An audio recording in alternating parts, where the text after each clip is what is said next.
Aleister Black made his debut in AEW as Malakai Black. Got up out of there on a 30-day non-compete, found a loophole in the system, and got up out of there and got kicked off in AEW. Also, Chelsea Mean Green made her debut in ROH. So, man, big ups for the young guys moving on. I mean, and I always said a lot of times, you know, people hear about people getting let go in WWE, but it is so much life after, you know, a WWE career. It's not even funny, but people just get caught up on the clickbait. Who we can talk about, who's getting fired. Man, if I get fired from one job, I'm going to another one. It's like when I left WCW.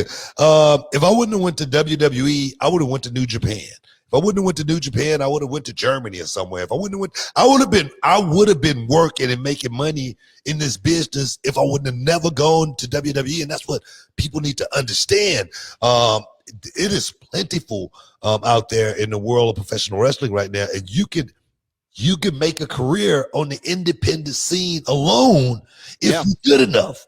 And I'm not jiving. I say that because look at guys like Bryan Danielson, now known as Daniel Bryan. I look at guys like Samoa Joe. I look at guys like CM Punk. Those guys were working on the indie scene, and they were paying their bills once upon a time. So and that's why I say I can't speak as an expert on the independent scene because I didn't really work the indies a whole lot. I didn't, you know, I did a few independent shows, but you know, I got discovered, you know, 6 months in the business.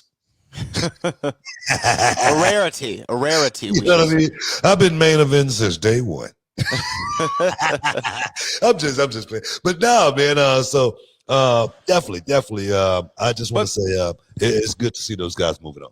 It is, and Malakai Black, you know, Aleister Black, Malakai Black in AEW, you know, debuting in a really cool way with the, you know, lights going off early in the show. Someone was like, with AEW, you know, sometimes their effects don't work the right way. You know what I mean? So when the lights went out, people were thinking, oh, that must have been like a glitch. That shouldn't have happened. This is their first road show back or what have you. And then later on in the night, lights go off again. Malakai Black's in the ring, you know, attacks Arn Anderson and Cody Rhodes. And it looks like it's going to be him and Cody first out of the gate, which I think is a good, you know, partner to have in, you know, a new promotion. Is Cody Rhodes one of the top guys there? Where do you think Malakai, though, goes in AEW? Because if I remember right, you were saying that he didn't really ever click for you in WWE. Do you think AEW is a ground where he can really pop off? Perhaps, man. You know, and the thing is, when I just talk about the business and guys not clicking, like in WWE, for me, I never looked at Aleister in WWE. I never really looked at him as, let's just say, it's hard to find the word. I really never looked at him as, just like to say, maybe a regular human being. It seemed like he was like this Tong Po like fighter, and that's the only thing that he did was fight. I never got a chance to see any character outside of Aleister Black other than the Black Mask. That's the only thing that people talked about with Aleister Black, and the way he entered, you know, from the coffin like deal, and then walked to the ring. But everything was dark with Aleister Black, so I never really understood it was almost just like, say, for instance, when Glacier came out. Glacier was a karate guy. That's what he went to the ring and do. But I couldn't look at Glacier as a real human being. He was like a cartoon character. Oh, I see what you're saying. And that's what I kind of like looked at Aleister Black as. Today's wrestler that get over, you know, is somebody like John Moxley that go out and just talk crap. He looked like a guy that could be sitting next to you in the bar, you know, but you don't want to piss him off. You know, it's one of those type of deals. It's not anything, it's not like rocket science or anything like that. If Aleister Black, now Malakai Black can give me, you know, some real human being character, I can buy into it. Yes. And that's why I said going to Japan, he would get over like that in a heartbeat, because those guys over there, they don't care about anything but wrestling. They don't care if you got any personality, so to speak. Okay, I'm not saying that he don't have personality, so I don't want anybody to write that and say Booker T says Aleister Black has no personality. I don't want. So let me put that claim out there right now. That's not what I'm saying. I'm talking about working in Japan and working in America is two different styles, and they look at it totally two different ways. At least they used to. It's a totally different way now, actually, than it was back in the day as well. But the wrestling still trumps everything in Japan, opposed to over here. And I see what you're saying about his WWE run. I think that makes sense. What you're saying, you didn't see him as a human being. He was more of this, mythological creature in some regard. But in AEW, as Malakai, he didn't come out. He came out in the suit, all black suit, went out there, black masked a couple of people. I think it was a really cool way to come in. They set his character off in the right direction. Do you think that if he stays kind of as, if he doesn't, I guess, go back to the raising up in the coffin, for lack of a better term, do you think that this is a better fit for him? I don't know. We'll see. We'll see in the long run.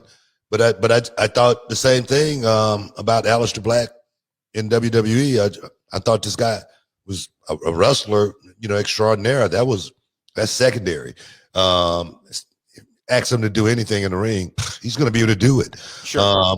But the character building, like for myself, when I came into WWE, I had a lot of good guys working with me on character building, and they transformed me not to be just a wrestler, but to be a entertainer, a performer, to be able to make someone laugh, but still be able to go out in the ring and do that part as well. So it's always a balancing act, trying to pull that off. So I think. Could he do it? Yes, I think he could, given the opportunity. But you got to get the opportunity first. Sure. We have another. What we got? Stellar Justin Lopez with another $5. Says Buddy Murphy said in an interview that WWE called him the day after he was cut and thought he was the guy they accidentally gave 30 days to. Yeah, what he's referring to is Aleister had his NXT 30-day non-compete clause. When they go to the main roster, I think they're supposed to get 90 days. So he got lucky on that one. He got lucky, and he was able to appear in AEW quicker than most would have the opportunity to. Buddy Murphy, he should have, took that check. No, you didn't. Oh, yeah, you're right. 2 more months of pay? Sounds good. I'm going to be sitting at home anyway. Y'all might as well pay me. Yeah. You missed out on that deal right there, dog. You got to be quick. You got to be real quick with the phone ring, dog. But nah, man. I'm glad these guys, like I say, life after WWE. And guys need to understand that, and people need to quit writing it like it's a death sentence as well. Okay. It is what it is. I got to let go, but if I get let go from McDonald's, are you going to be writing about it in the internet? It's crazy. Crazy world, man. It's crazy, blatant, crazy business. We're in, what was that term? Wongi. It's a great blatant wongi. It's a wongi like I don't know.